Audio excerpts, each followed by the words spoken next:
আসসালামু আলাইকুম বন্ধুরা, আপনারা কেমন আছেন? আশা করি সবাই ভালো আছেন। আমিও অনেক ভালো আছি।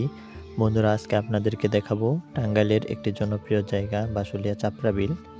আজকের এই ভিডিওতে থাকছে চাপড়া বিল যাওয়ার সহজ পদ্ধতি, গাড়ি ভাড়া, নৌকা ভাড়া, যাবতীয় ইনফরমেশন সহ মন মাতানো বিলের সৌন্দর্য এবং আমার এই বিল ভ্রমণের গল্প।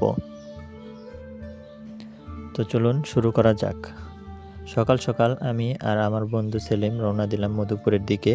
যখন আমরা টাঙ্গাইল থেকে বাসাইল যাচ্ছিলাম তখন ঝিরিঝিরি বৃষ্টি পড়ছিল।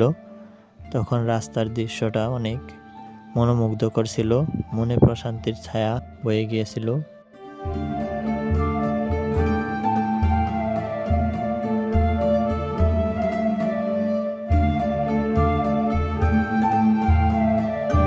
রাস্তার পাশে দেখা মিলল বিলের প্রান্ত।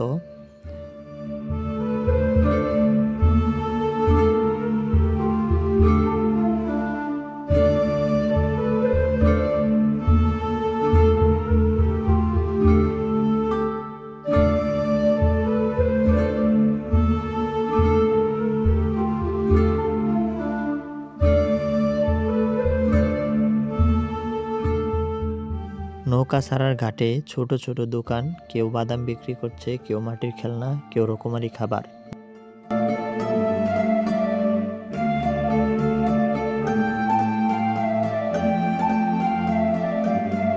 যেহেতু শুক্রবার, তাই কাছের এক মসজিদে নামাজ আদায় করলাম। এরপর নামাজ শেষে 150 টাকা দিয়ে নৌকা ভাড়া করে পাড়ি দিলাম বিলের মাঝখানে।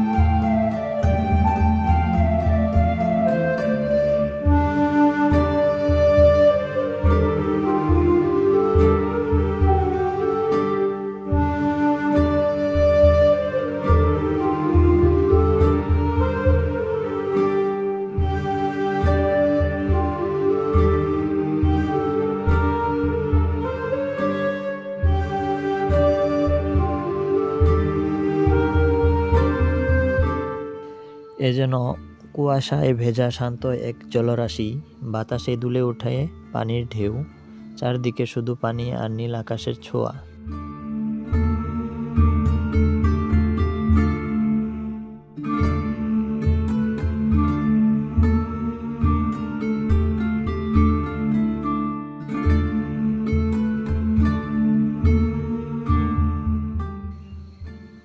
বিলের মাঝখানে দাঁড়িয়ে দুইটি হিজল গাছ, যেন প্রকৃতির দু চোখ। গাছের নিচে নৌকা, মানুষের হাসি, কেউ কেউ আনন্দে নিচে উঠছে। চারপাশে শব্দ নয়, বরং একরকম নীরবতা, যার নাম শান্তি। এ বিল শুধু পানি না, এ এক হৃদয়ের প্রশান্তি, এ বাংলার শোভা, বাংলার ভালোবাসা।